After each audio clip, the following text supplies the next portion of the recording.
Hello and welcome to this video turning a common garden plant into a bonsai.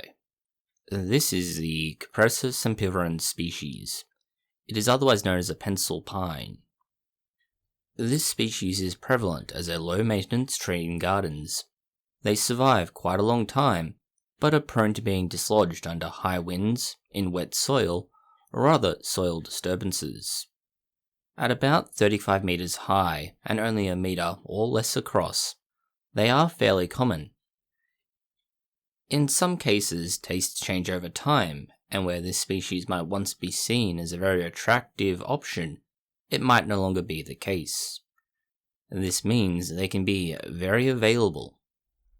Despite its tendency to fall over, the tree is generally quite hardy, but is also one of the few that can be grown indoors under certain circumstances. In this instance, we were able to find 4 trees for free with little to no trouble. All we had to do was dig straight down on one side of the tree, dig at an angle from the other 3 sides, and gently push. We advise cutting the tree short before digging them out if you are worried about where and how it will land. If this is not a worry, wait until after it is out of the soil, as the bigger tree acts as a huge lever and is much easier to push over as a consequence. Now that you have a tree, or perhaps it's better to call it a shrubbery, you can begin to turn it into a bonsai. Among the problems you will see with long established trees is the trunk size.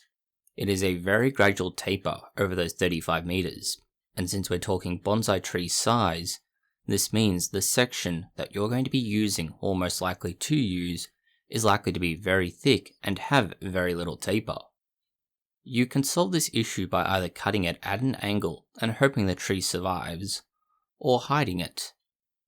You are better off trying to get a tree that is less developed. You can then graft this to driftwood.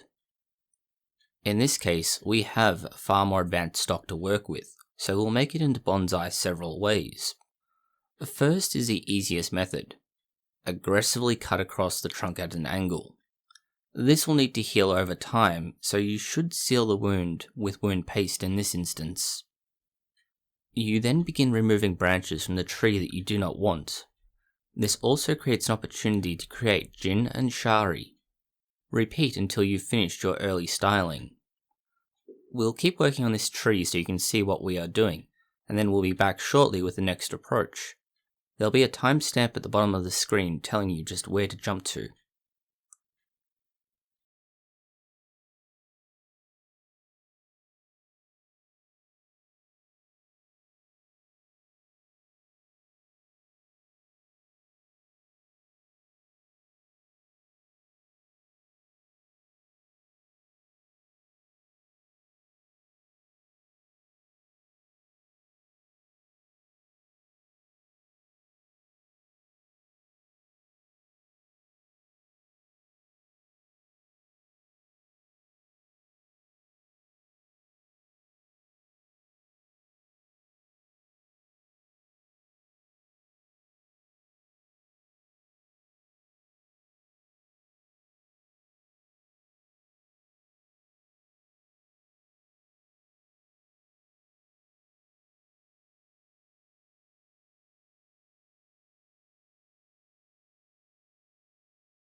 If your trunk is awkward, you might want to hide it instead of styling the tree with normal methods.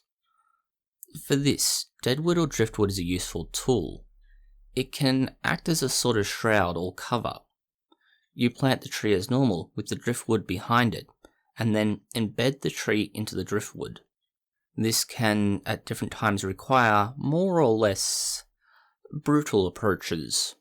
Grafting tape, wire, rope, and in some instances nails, are required to get the tree to stay where you want it, for long enough that it becomes embedded properly.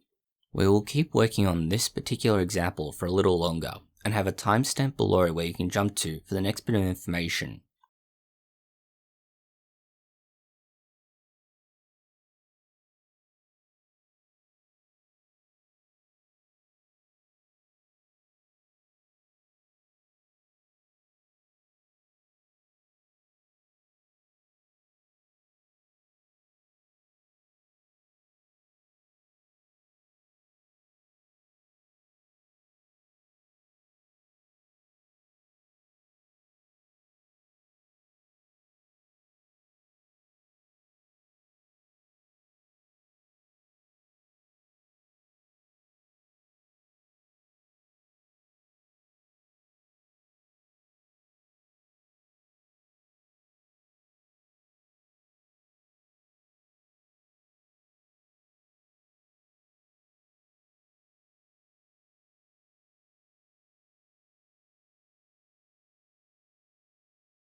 Note with these trees that among the issues is that they tend to be quite straight, and so you need to either choose stock that's quite young and therefore can be pliable enough to move around, or find something you're going to be able to attach it to that you can use as a guide for long enough to force everything into the right places and shapes.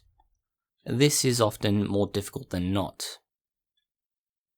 Hopefully with these two examples of turning a garden tree into a bonsai, it has given you the confidence to try your own hand at it, especially with a species like this, that are often far more accessible than others depending on where you live. Thank you for watching this video. If you found it interesting, consider liking, sharing, and subscribing. Please post any comments, questions, or suggestions that you have below.